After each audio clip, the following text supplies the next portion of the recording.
And with that, I'm going to turn it over to Sid so she can have a chance to introduce herself and give some leader's intent.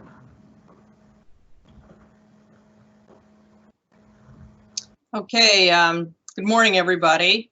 And so leader's intent, this is going to be a much more complex fire season than in the past. I encourage you to read the chief's letter. I'm not going to sit here and reparrot things that she's already said. I noticed the wildland fire response plan under the COVID-19 is up for the eastern region. I guess I would start it out with, I always start these things out with my goal or my leader's intent is that everybody comes home in one piece and upright. You're going to have little slips, trips, and falls and everything out there doing the kind of work that we do. But my concern is for any sort of serious accident or fatality. And then it's, and I've always said no tree, no bush, no house is worth anybody's life. And added to that complexity is now overshadowing everything is the whole corona COVID-19 disease.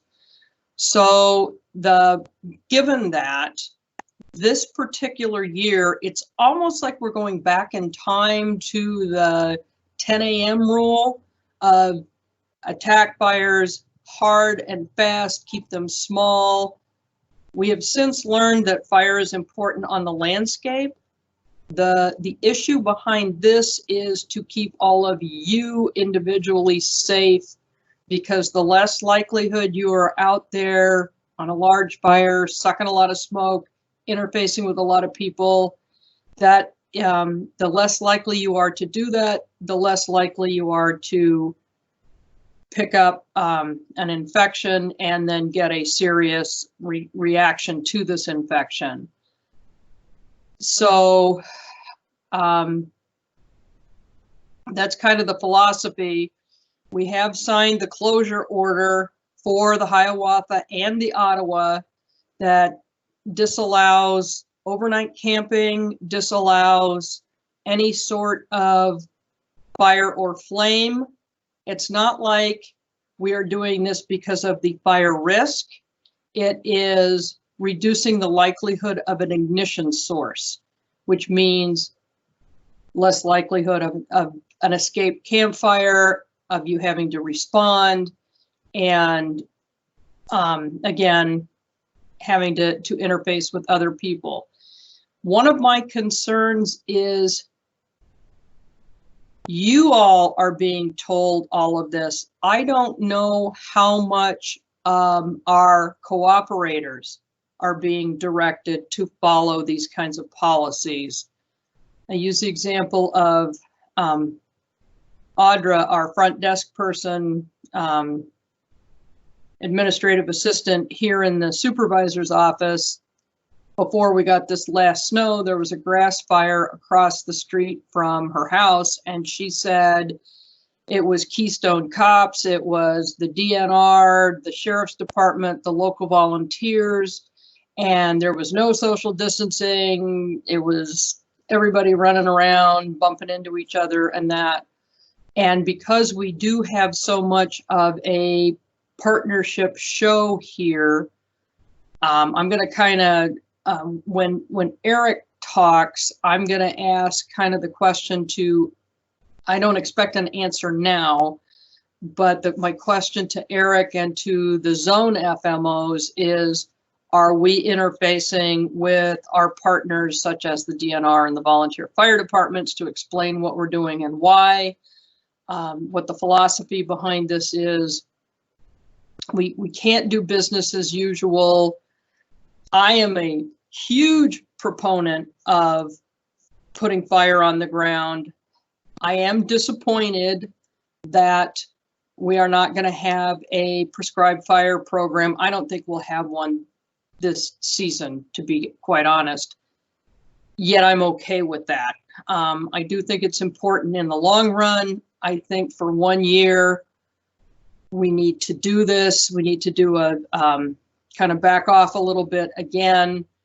We don't need to be throwing a lot of smoke into the air when there's a lung disease going around, the risk of an escape, and then having to bring other people in. We're trying to keep those interface risks as low as possible. So the other thing I want to talk about is not everybody's on the same page with this situation. I have seen the gamut all the way from, at one end of the spectrum, this is stupid, we should open everything up, there shouldn't be any restrictions, it should be business as usual, just let this thing go through just like the flu goes through every year, whatever. Almost to the, for those of you that are blues fans, it's like the old blues song says, you know, you only live but once, and when you're dead, you're done, so let the good times roll.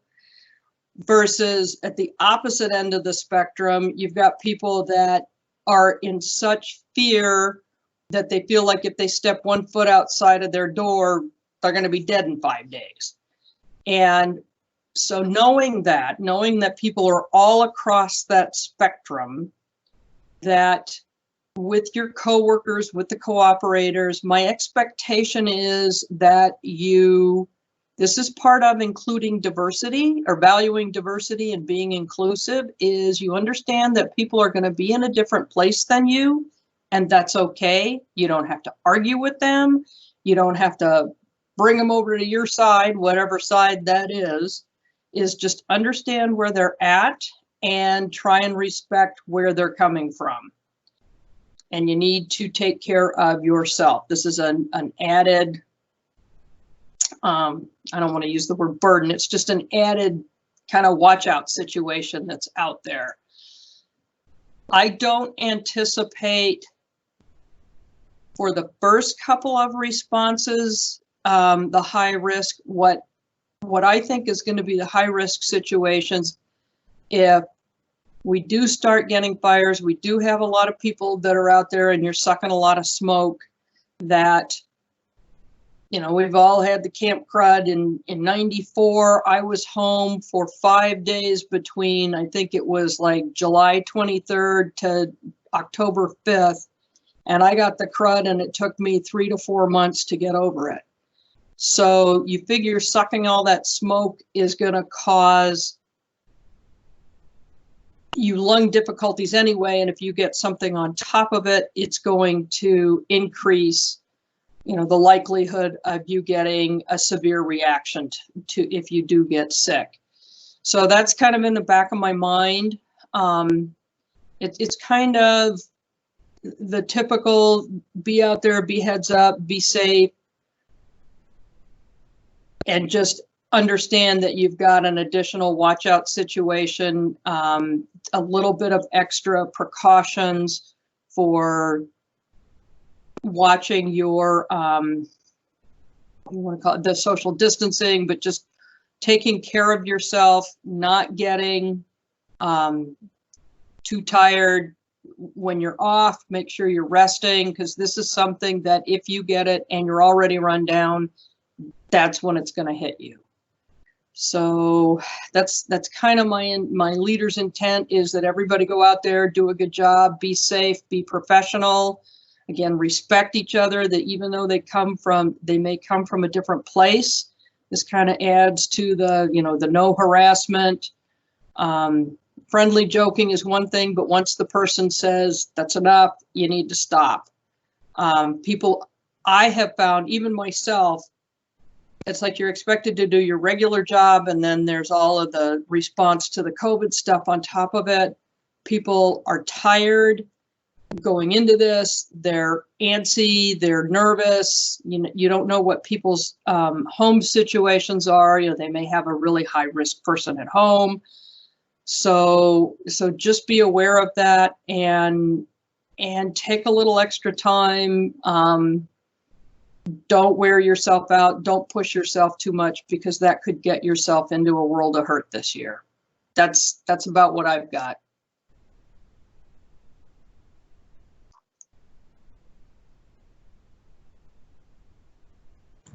Gotta Okay. unmute myself. Oh, Sorry, Mike. hey, Eric. Oh, So yeah. good morning. I get myself unmuted, and I kind of just wanted to keep the ball rolling. I kind of badgered Sid and Eric into telling me their favorite TV shows, but just keeping in line with sharing a little bit what life is like teleworking all the time. And Sid enjoys Masterpiece Mystery, a little BBC programming, which is pretty cool. Thanks, Sid.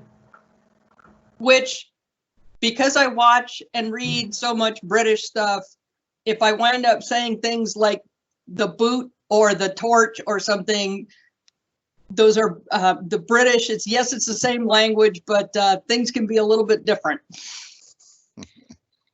Well, let's see if we can't stay on schedule, and we'll have Eric go. How about that? Okay. Good morning, everyone.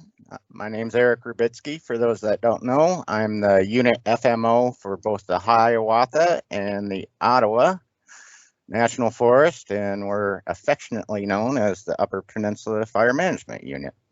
So first of all, thank you, Sid, for the lead in, and I will start off by answering your question as to whether we're reaching out to our DNR and local fire departments. The answer is yes. So we have regular calls with the DNR on a weekly basis and more if the need arises. And luckily, Keith Murphy from the DNR, which is the UP supervisor for operations, is a part of the silver team. So he's on Steve Goldman's type 2 team that was that developed the wildfire response plan for the region. So most of the stuff in that plan, the DNR is going to adopt. It won't look exactly the same, but very similar. And we are sharing the new stuff coming down on how we're responding with each other. So they're giving us their response plan, we're giving them ours. And as far as the local fire departments, we have asked all of our zone FMOs to start reaching out to those folks and share the response plans of both the DNR and the Forest Service in light of this COVID situation.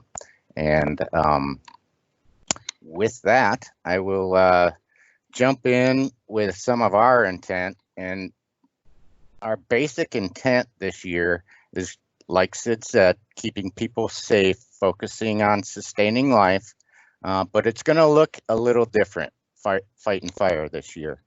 We're going to work really hard to keep people safe and maintain our social distancing. There's a lot of people working really hard at all different levels within the Forest Service to come up with these plans of recommendations and directions to keep you all safe. At the end of the day, we still have a mission to do, and that's to respond and put fires out. With that, some of the tactics that we use are going to look a little different. We probably, well, not probably, we will be relying heavily on aviation for initial attack. Luckily, our friends downstate at the Huron-Manistee are mustering quite the Air Force. So when fire season starts up here in the UP, about a week and a half away,